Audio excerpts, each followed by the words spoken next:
Hello, Sula here from MistyHilltops.com. Thanks for stopping by. In this video, I'm working on a 5x5 mini album layout that I titled Awaken, and I'm using a nondescript paper pad that I've had in my scrap stash for many years, and so it's been time to use some of it. This is a 5x5 mini album, and I am working on the page that will actually be opposite of the cover page, or the inside cover there. So the left side, or the right, the left side of this page will actually be folded back, but I felt it was going to be easier if I just keep it flat that way. So I'm not using the left side as a consecutive part of this page, because it is actually the back side of what will fold back like a book. So I have prepared all the paper strips, all the pieces that go with this.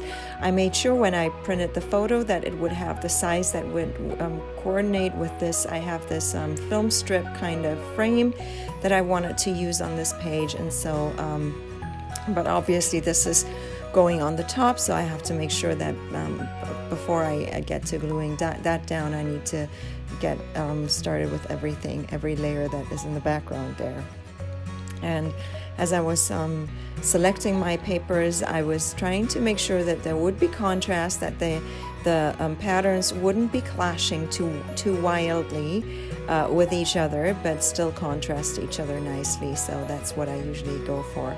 And then there's this tag, obviously, that I'm also using there in the background, and I wanted it to be seen through. You know, there's these holes in that film strip, so as I'm placing everything, I want that tag. I think it's actually very beautiful patterned paper, one of my favorite papers from that paper pad, and I wanted that to be seen a little more through the holes of this film strip, film frame kind of frame there. So that's what I'm paying attention to here. And then I have this little heart bunting that I die cut from one of my sets, and I had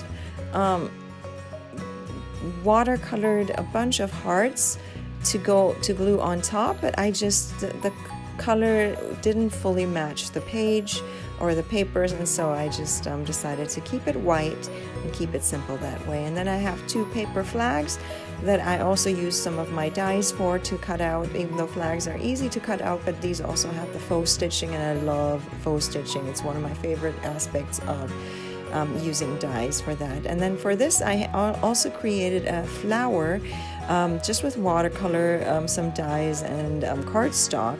And I always love how my flowers turn out these days with keeping it very simple. I'm not going all out with spending hours to create a flower. There's a tutorial that you can find on this channel on how I create these kinds of watercolor flowers, and they only take a few minutes each, if at all. Like, I do several at a time, and it just all of it takes a few minutes.